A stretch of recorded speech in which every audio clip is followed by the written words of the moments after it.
Nunca imaginé que, el día en que mi rostro volviera a aparecer en la televisión, sería justamente el día en que mi propia madre fingiría no conocerme. Volver a San Antonio, después de tanto tiempo, ya era difícil. Volver para asistir a una ceremonia en homenaje a mi primo Iván con el apellido Beltrán estampado en pancartas como si él fuera el único héroe de la familia. Era casi masoquismo, pero fui. Fui porque necesitaba ver con mis propios ojos hasta dónde había llegado la mentira. Me senté al fondo de la plaza techada, sin uniforme, sin insignias, con el cabello recogido del mismo modo que lo llevaba en las misiones. Nadie me reconoció. La tía Clara pasó a mi lado y ni me miró. Mi hermano me vio y desvió la mirada. Pensé que era solo desdén, hasta que noté que mi nombre ni siquiera figuraba en la lista de invitados. Aquello era más que olvido, era borrado. La ficha cayó de verdad cuando comenzó la transmisión en vivo y la presentadora dijo: Iván Beltrán, cerebro de la operación Sunlight, la misión táctica más exitosa de los últimos 10 años. Sentí la sangre helarse. Esa operación fue mía. Cada coordenada, cada desvío, cada decisión arriesgada que salvó a 32 civiles salió de mí. Incluso la elección de desobedecer una orden directa del alto mando para proteger vidas. Sabía que eso me costaría un ascenso.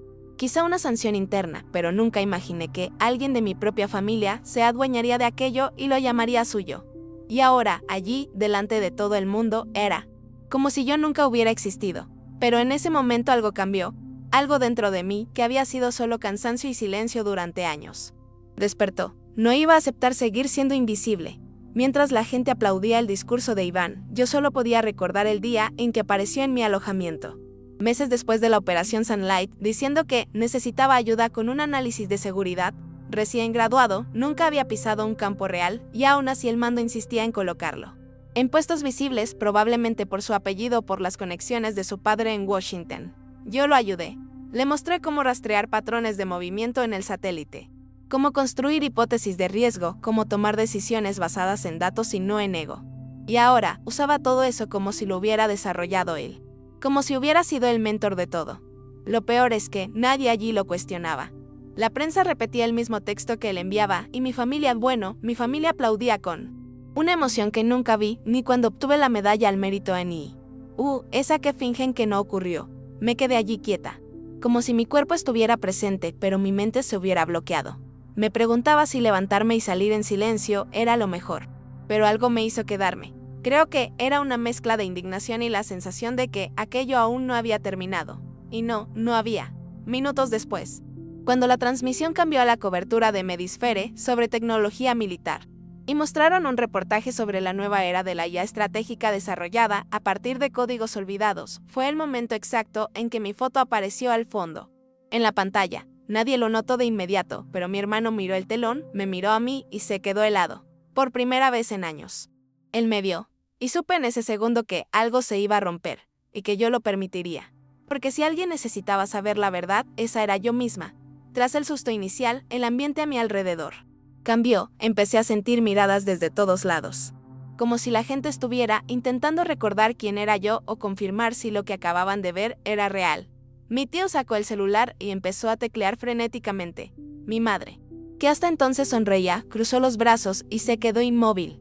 Fue como si, por un segundo, la imagen pública que habían construido se derrumbara en cámara lenta. Yo seguí donde estaba.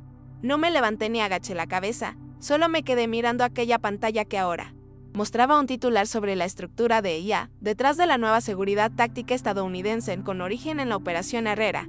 Leer mi apellido en la TV me impactó más de lo que imaginaba. No por la gloria, sino por el recuerdo de todo lo que tuve que enterrar para llegar allí. La Operación Herrera fue borrada de los archivos oficiales después de que me negué a autorizar un ataque preventivo que habría alcanzado a civiles. Me acusaron de desobediencia estratégica, me destituyeron del mando y me apartaron sin aviso. Entonces el general Aguirre dijo que yo era difícil de tratar y políticamente incómoda. Pero ahora, con el avance de la IA en la seguridad nacional, rescataron lo que funcionaba y mi código volvió a circular, rebautizado, limpio, como si hubiera nacido de la nada. Yo sabía que estaban usando mi creación, pero verlo expuesto así, en una pantalla gigante, justo en medio del homenaje al hombre que me robó, fue una especie de justicia torcida. Y también fue el detonante. Respiré hondo, me levanté, ajusté la chaqueta y empecé a caminar hacia la salida. La verdad había empezado a asomar y sabía que ya no podía detenerla. aunque nadie allí me aplaudiera. Ya no lo necesitaba. De camino a la salida, escuché mi nombre. No salió de la boca de mi familia. Claro, fue el locutor del noticiero al fondo. Retomando el especial sobre defensa estratégica y según especialistas, parte del código base atribuido a la coronel Lucía Herrera, hoy fuera de los cuadros oficiales. Sigue sosteniendo las infraestructuras principales del sistema SIGME. Aquello me paralizó unos segundos. Nunca hablé públicamente del SIGME. Nunca, porque el SIGME nació de un proyecto experimental que yo misma inicié, basado en patrones de comportamiento y lenguaje contextual de IA que perfeccioné durante 3 años. Y fue justamente ese código, modificado y redirigido, el que terminaron usando sin mi autorización. Verlo así, expuesto, me produjo una sensación extraña. No era rabia ni orgullo, era una confirmación amarga, como si, aún borrada, yo siguiera dentro del sistema. Y lo estaba, literalmente. Porque pocos meses después de ser apartada, un colega me advirtió en un café de Denver que había archivos con mi firma técnica en protocolos activos. Desde entonces solo observaba de lejos, esperando el momento justo. Quizá ese era el momento, pero en aquel salón nadie lo sabía. Para ellos yo solo era la parienta rara que apareció de sorpresa. Al pasar por los pasillos del centro de convenciones, vi como la gente me miraba incómoda, cuchicheando. No sabían si saludarme, apartarse o ignorarme. ¿Y sabes qué? Yo tampoco esperaba nada, solo quería irme. Pero al llegar a la puerta de salida, me topé con alguien a quien no esperaba ver, Gabriel Ortega. El último nombre en la lista de quienes creía que, aún, podía confiar. Y su rostro lo decía todo. Había empezado algo que nadie más podría detener. Gabriel no sonrió ni dijo mi nombre, solo me siguió con la mirada hasta que me detuve delante de él. 5 años sin vernos, tras una operación en el sur de Asia, en que ambos tapamos un grave error del alto mando de error que luego nos costaría reputación. Acceso y Paz lo habían trasladado. Ese día estaba allí, parado como si me esperara. Y así era. Sacó un pendrive pequeño. Lo sostuvo en la palma y dijo solo una frase. Usaron tu firma en el núcleo del SIGME II. Aquello fue una explosión silenciosa. Ya lo sospechaba, pero no tenía pruebas. Y ahora estaba allí, en manos de alguien que jamás jugaría con algo así. Gabriel era metódico, frío, pero nunca me mintió. Tomé el pendrive en silencio. Lo guardé en la chaqueta y seguí andando con él al lado. Salimos por una puerta lateral sin llamar la atención, hacia un estacionamiento improvisado tras el gimnasio. Por el camino, me dijo que el nombre de Iván aparecía en transferencias con registros de acceso al sistema militar europeo. Y peor, con la contraseña que solo yo tenía. Aquello ya no era solo crédito robado. Era una trampa en curso. El detalle que me dejó sin aliento fue cuando añadió, te están preparando para culparte de una brecha de seguridad internacional. Pasará en días. En ese instante todo mi odio adormecido se volvió foco. Querían borrarme del todo. Pero esta vez no me quedaría callada. Subimos a su sedán viejo, con asientos gastados y olor a café quemado. Y manejamos sin hablar hasta un motel de carretera, donde nadie hace preguntas. Había pagado en efectivo. Subimos, cerramos la puerta. Recién allí hablamos de verdad. Gabriel sacó el portátil, conectó el pendrive. La pantalla mostró enseguida archivos cifrados con la misma estructura que creé en 2017. En una base de pruebas de Maryland. Los nombres de variables, referencias internas, hasta mis comentarios en el código, seguían intactos. Era mi trabajo íntegro. Ahora dentro de un sistema de IA para mapeo predictivo en conflictos urbanos, algo que jamás habría autorizado. Lo más absurdo, todas las entradas de acceso estaban asociadas a mi credencial, técnicamente inexistente. Entonces me mostró lo peor, un informe interno del Comando Avanzado, señalando una brecha detectada la semana anterior que apuntaba a un posible filtrador desde registros borrados. O sea, yo. Construían pieza a pieza un expediente que me pintaba de traidora. Y el nombre de Iván figuraba como consultor técnico. Observé la pantalla en silencio. Sabía que esto era grande, pero no tanto. No era persecución, era un plan. Fui al baño, me miré al espejo y pensé, quieren destruirme por la misma integridad que intenté mantener. Sentí miedo, no de morir, sino de no poder probar nada a tiempo. El reloj corría en mi contra, y ahora no estaba en juego solo mi carrera. Gabriel cerró la laptop, metió su móvil en una bolsa aislante y me entregó otro. Básico, sin rastreo. Usa solo este, y solo códigos que conozcamos tú y yo. El resto, cara a cara. Quedó claro el tamaño del agujero. Bajamos por la escalera de incendios, dejamos el coche y tomamos un taxi al centro. Por el camino explicó que lo descubrió casi por accidente, revisando backups viejos del SIGME. Allí notó inserciones con fechas que no coincidían. Comparó con copias cifradas, donde aún constaban mis datos de creadora. Y entendió que usaban mi estructura mientras me preparaban de chivo expiatorio. Necesitan una caída rápida, limpia, con narrativa fuerte. Y tú, Lucía, eres la candidata perfecta, desaparecida.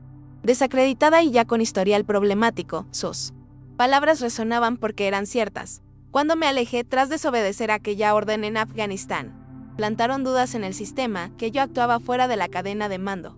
Creí que quedaría en el olvido. Era el primer ladrillo. Iván, con su currículo inflado. Fue la pieza perfecta. Mi silencio se volvió munición, y en ese taxi apestoso comprendí que mi única opción era sacar todo a la luz, pero en el momento justo, si fallaba, acabaría presa o algo peor. Al llegar al apartamento alquilado, que usaba como base, desconecté todo, módem, router, hasta el microondas inteligente. Paranoia, sí, pero necesaria. Pasé la madrugada revisando con herramientas offline cualquier rastro de escucha. Solo después, agotada, abrí el pendrive. Comparé línea por línea con archivos guardados en un disco externo cifrado desde mis tiempos en Anépalis. Era el mismo código, el algoritmo que diseñé para identificar falsos positivos en operaciones nocturnas, ahora transformado en un sistema que anticipaba patrones urbanos y autorizaba neutralizaciones preventivas. Mi código convertido en arma, con mi nombre. Miré la pantalla con náusea y adrenalina. Activé mis protocolos de emergencia, respaldos, espejos y mensajes que se enviarían si desaparecía 72 horas. Más que seguridad, era seguro de vida. Sabía que, si me descubrían antes, quizá ni pudiera hablar. No temía la cárcel o la muerte. Dolía que todo esto ocurriera por una decisión ética de salvar civiles. Por eso hoy era el enemigo. Pero aún estaba viva. Y mientras lo estuviera, no enterrarían la verdad tan fácil. A la mañana siguiente, el nombre de Iván apareció en otra noticia. Ahora ligado a una conferencia cerrada con ejecutivos de Medisfere, anunciaban un módulo 20 de IA para prevención de riesgo táctico civil con adopción internacional. Bastó ver el logo para reconocer el sistema, Sigme II. Sabía qué significaba, lanzarían la versión final con mi arquitectura, un equipo de fachada y esperarían el primer fallo grave para culpar a un exoficial rebelde. Sonaba perfecto, aterradoramente perfecto. Llamé a Gabriel y concerté una reunión en un café de El Paso, donde teníamos rutas seguras a la frontera. En camino recibí un SMS cifrado de un número viejo. Solo 2 personas conocían ese código: Isabela Ruiz y yo. Su mensaje: tienes que ver esto. Hoy, terminal 50, las 15. Sin tiempo para dudar, cambié de rumbo al aeropuerto. Si estaba involucrada o quería ayudarme, debía saberlo. Lo extraño era que nadie sabía que yo vivía, menos dónde.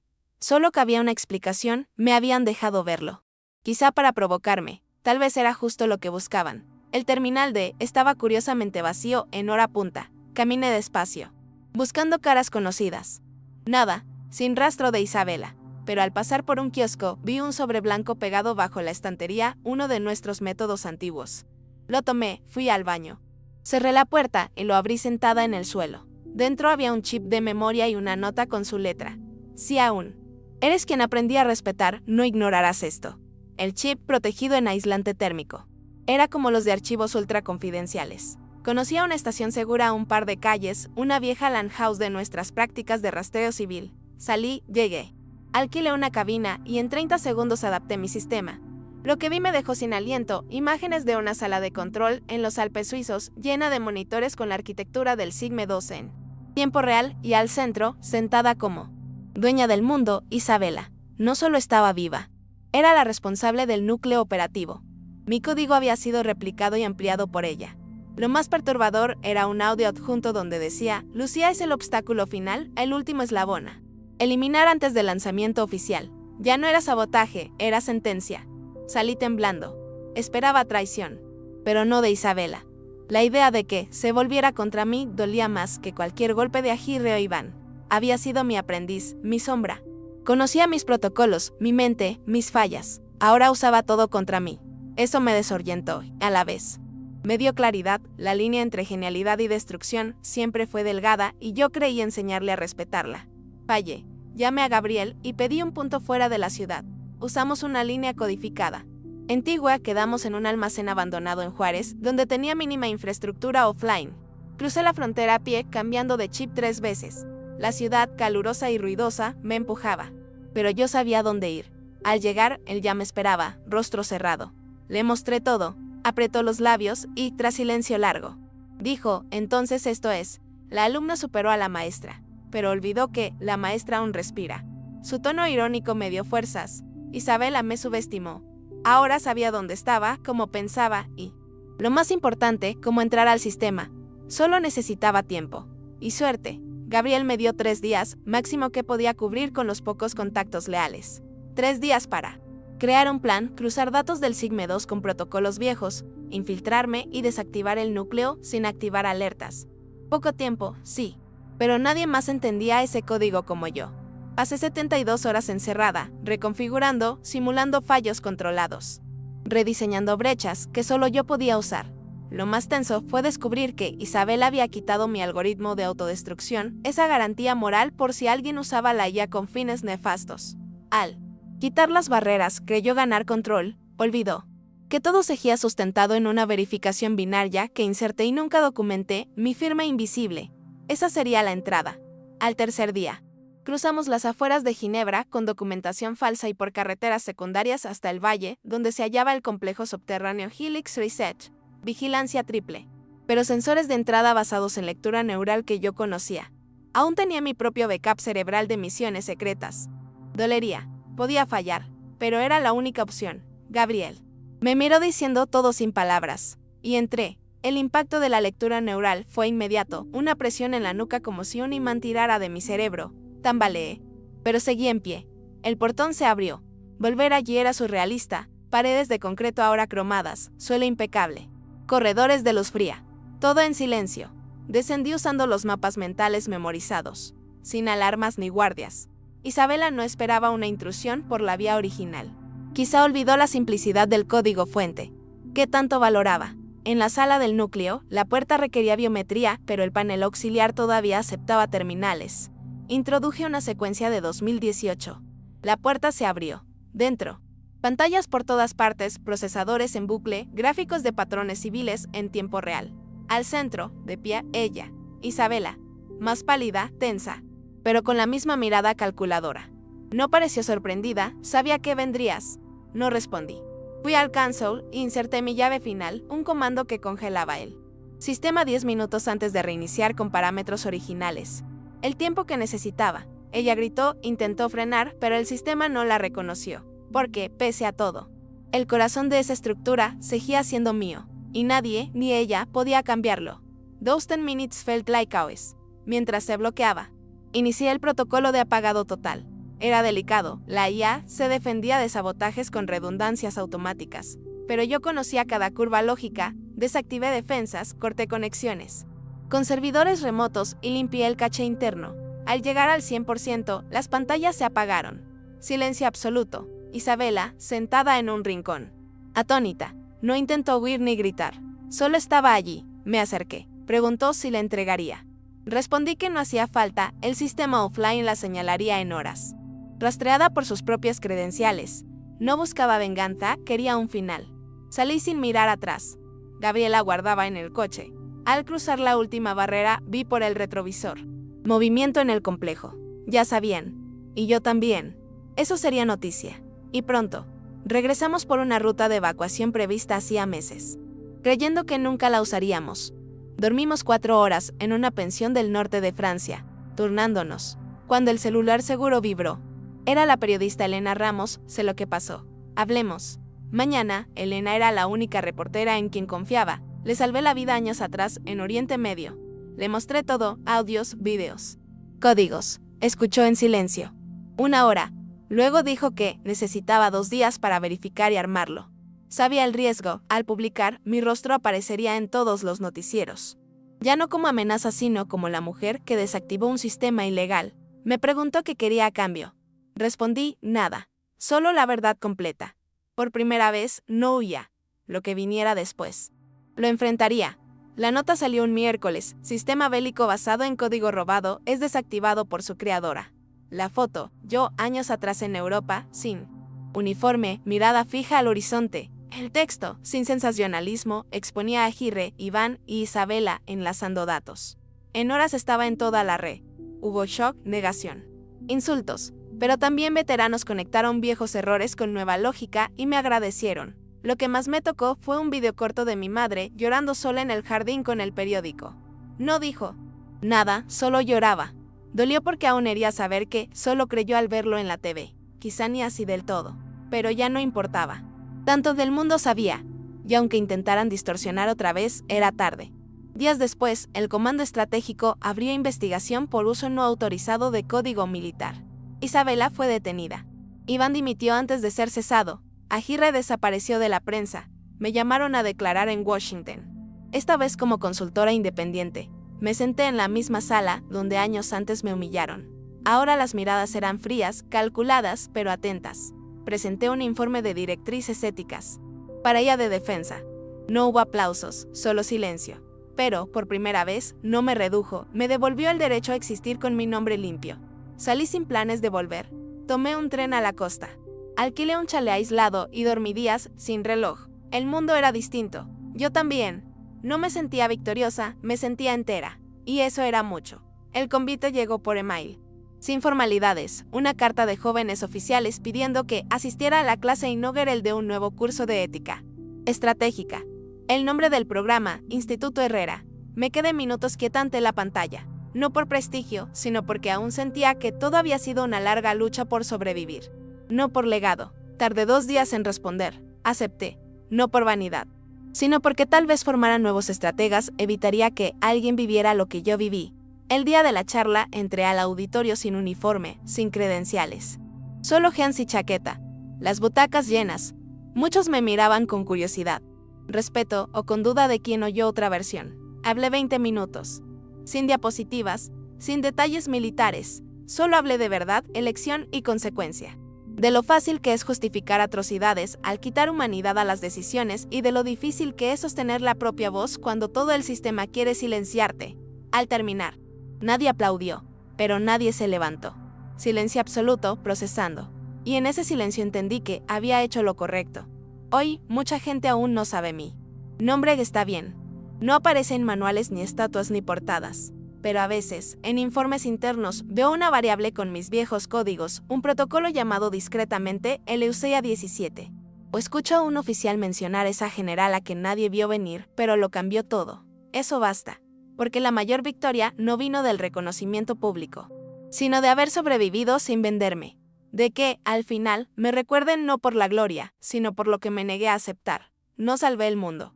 Pero sostuve una línea que nadie más quiso sostener. Y eso me transformó. No sé cuándo giró la llave. No hubo momento exacto. Pero sé que aquel día, cuando vi mi sombra usada contra mí, decidí resistir. Y fue esa decisión simple, solitaria, definitiva, la que me hizo entera de nuevo.